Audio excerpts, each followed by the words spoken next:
बहरा hotel waiter दम आलू लच्छा पराठा। जबलपुर नाम के गांव में कन्ना नाम का एक इंसान ढाबा चलाता था। हाईवे पर जाने वाले व्हीकल्स उस ढाबा के पास रुकते थे। कन्ना बहुत लालची था। कोई भी गांव में नया आता तो बस उन्हें अपने पास काम पर रखकर उनसे सेवा करवा कर उन्हें पैसे भी नहीं देता था। पहले ही अग्रीमेंट के नाम पर उनसे सारे किस्म के साइन करवा कर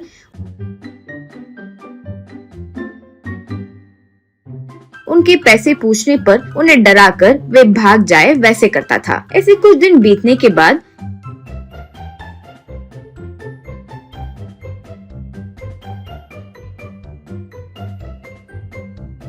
कन्ना के बारे में नहीं जानते हुए गणेश नाम का व्यक्ति कन्ना के पास आया।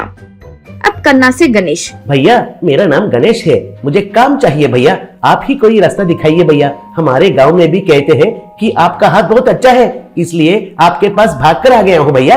यूं कहा। वो सुनकर मन में कन्ना, अरे वाह, बेचारा कोई भोला इंसान लगता है, मेरे बारे में जानता नहीं तो इसलिए खुद पिंजरे में आ गया। अच्छे से इसे फंसाकर कम से कम 2 साल इसे इस्तेमाल करना होगा। इससे 5 साल का एग्रीमेंट लिखवाता हूँ पहले।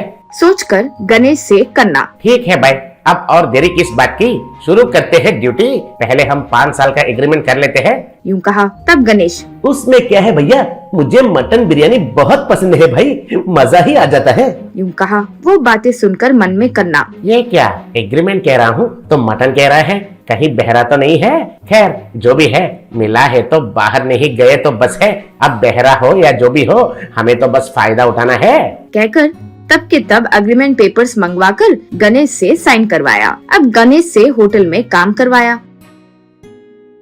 फिर अगले दिन कन्ना की पत्नी बबीता गणेश बहरा है ये गौर की। ये बात कन्ना से बोली। कन्ना वो सुनकर, एक कान से बहरा है तो और अच्छी बात है ना, हम जो गाली देते हैं उसे पता ही नहीं चलेगा। और तुम होटल के मामलों में ज्यादा इन्वॉल्व मत हो, बोला ना मैं, जाओ जाओ। यूं कहा। इससे बबीता बस वहाँ से जाने वाली थी।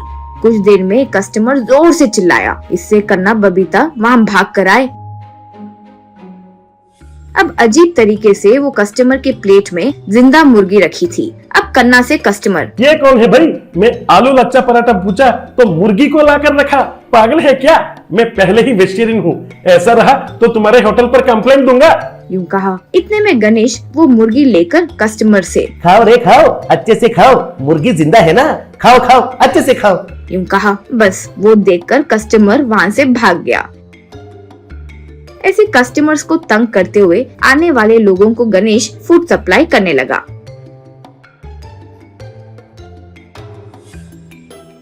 ऐसे ही महीना बीत गया। फिर गणेश कन्ना से तनख्वाह पूछा। कन्ना, अरे ओ कमीने, यहाँ तनख्वाह नहीं मिलता है, बस जिंदगी भर सेवा करना होगा। एग्रीमेंट पर तुमने साइन किया था ना, भूल गए हो क्या?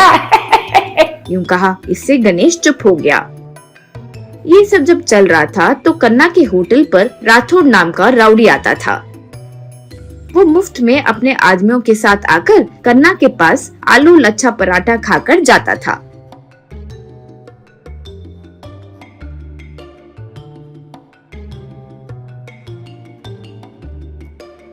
गणेश भी वो राउडी है ये गौर करके जब वो आता था तो होटल में जो भी स्पेशल्स थे वो लाकर उसे देता था।